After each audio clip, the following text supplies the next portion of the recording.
जी हाँ, 10 मिनट की नमाज में इतनी बड़ी आपत्ति पूरे देश को हो रही है, सरकारों को हो रही है, तो बहुत आश्चर्य की बात नहीं है, क्योंकि लगातार 2014 के बाद से जिस कगार पे ये सरकार इस देश को लेकर आई है, सिर्फ इन्होंने नफरत बोए हैं।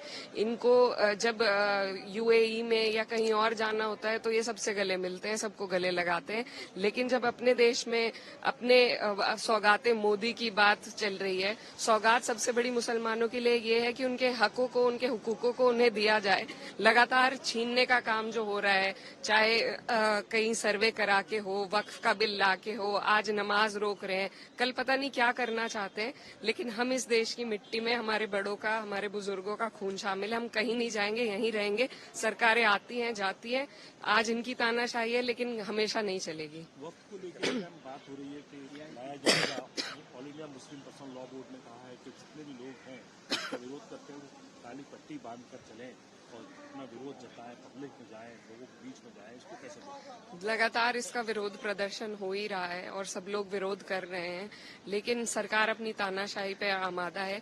लेकिन हमें देखिए अब क्या किस तरीके से लेकर आते हैं। हम लोग पूरी तरीके से अपोज तो करेंगे, लेकिन इसी तरीके से सारे हक छीनकर आपको एक पैकेट पकड़ाया जा रहा है सौगात देने के रूप में, तो ये इनकी जो दोहरी पॉलिसी है उसको दर्शाता है, और इन लोग ऐसे लोगों का राज लंबे टाइम तक नहीं चलता है।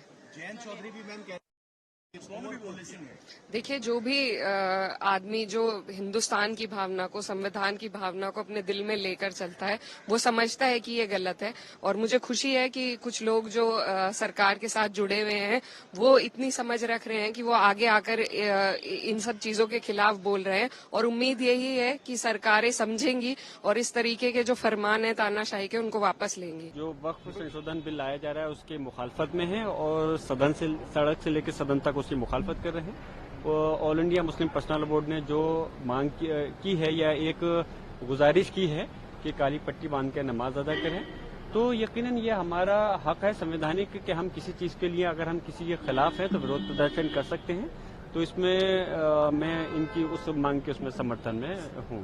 सड़क पर नमाज को लेकर विवाद उत्पन्न हो गया है।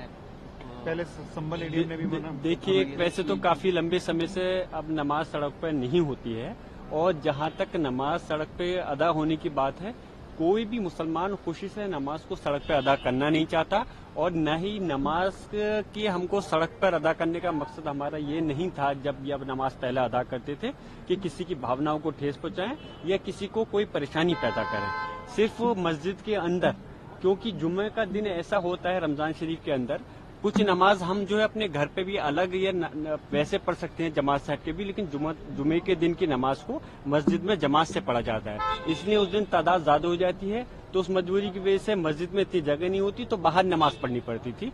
लेकिन अगर सरकार इस चीज पाबंदी लगाती तो कोई वैकल्पिक जगह हमें दे के जिस जगह हम नमाज अदा कर सके सब लोग एक साथ होकर करके, लेकिन सिर्फ इस वजह से कि सिर्फ मुसलमानों की नमाज है तो उस प्रकार से रोकना, ये चीज गलत है।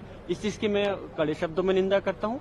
और जहां तक छतों की बात है, छत किसी के अपनी आदमी मालिक है, उस पर एतराज करना ये तो बिल्कुल ही संवैधानिक जो अधिकार है उसका हनन है, और जो हमारी धार्मिक आजादी है उसको छीनना है। Thank you sir.